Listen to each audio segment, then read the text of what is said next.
ભૌતિકભાઈ, લોકો એવું કહે છે કે આ ચેટ જીપીટીમાં ફ્રી ટૂલ આવતા હોય છે, તો ફ્રી ટૂલનો જ ઉપયોગ કરવો જોઈએ. એઝ બિંગ અ બિઝનેસમેન હું તમને આ વાત પૂછી રહ્યો છું.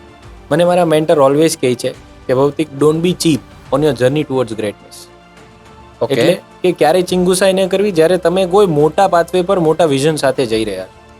હવે કેવું થાય છે, લેટ્સ સે તમે સમજો ચેટ જીપીટી તમે યુઝ કરો છો, રાઈટ? તમે એટલા ગ્રોથ માઇન્ડસેટ સાથે આજે બેઠા છો કે આજે તો મારે બહુ સારા આની અંદરથી આઉટપુટ કાઢવા છે અને બધું એવરીથિંગ ઇઝ ડન. અને જ્યારે તમે હાઈ ક્રિએટિવિટી પર છો ત્યારે તમને કહેશે કે હવે તમારી લિમિટ પતી ગઈ છે, તમે 3 કલાક પછી આને નવો Access પ્રોમ્પ્ટ કરો. આપજો, રાઈટ. રાઈટ? તો એ 2000 રૂપિયા કદાચ મારી ક્રિએટિવિટીને ક્યારેય માપી શકે નહીં. બીજી વસ્તુ છે, ઘણા બધા ટૂલ્સ ઓલરેડી ઇન્ડિયાની અંદર ફ્રી છે પણ લોકોએ જે એક્સેસ જ નથી કર્યા. રાઈટ. તો મારા મેન્ટરે એવું કીધું છે કે don't be cheap on your journey towards greatness. પણ કૃષ્ણ કનૈયાએ ભગવદ્ ગીતામાં એવું કીધું છે કે જો ફ્રીમાં મળે તો ના નથી પાડવાની, સાચી વાત.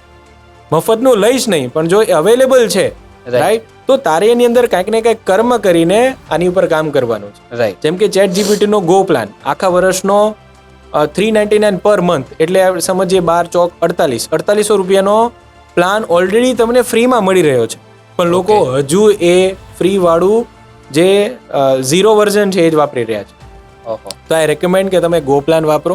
બીજું, જો તમે એરટેલ યુઝર છો તો પરપ્લેક્સિટી કરીને એ ટૂલ છે જે ઇન્ડિયાના ફાઉન્ડરે ક્રિએટ કર્યું છે, એ તમને 1 વર્ષનો એક્સેસ મળે છે, જે કદાચ એનું આખા વર્ષનું સબસ્ક્રિપ્શન 18,000 રૂપિયા.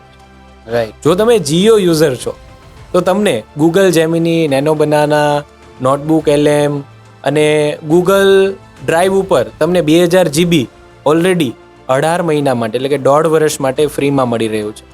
પણ લોકોએ જે આનો એક્સેસ જ નથી, આ ખબર જ નથી. આ રાઈટ. ખબર જ નથી.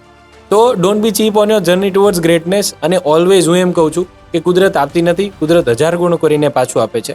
તો જો તમારે એની અંદરથી 5 લાખ રૂપિયા કમાવા છે તો એ ધર્મ બને છે, કુદરતનો નિયમ બને છે કે તમારે પહેલા આપવું પડશે. રાઈટ. જો તમે એક વખત જીપીટીને આપશો 2000 રૂપિયા તો 1000 ગણું કરીને આપવું એ ઉપરવાળાના હાથમાં.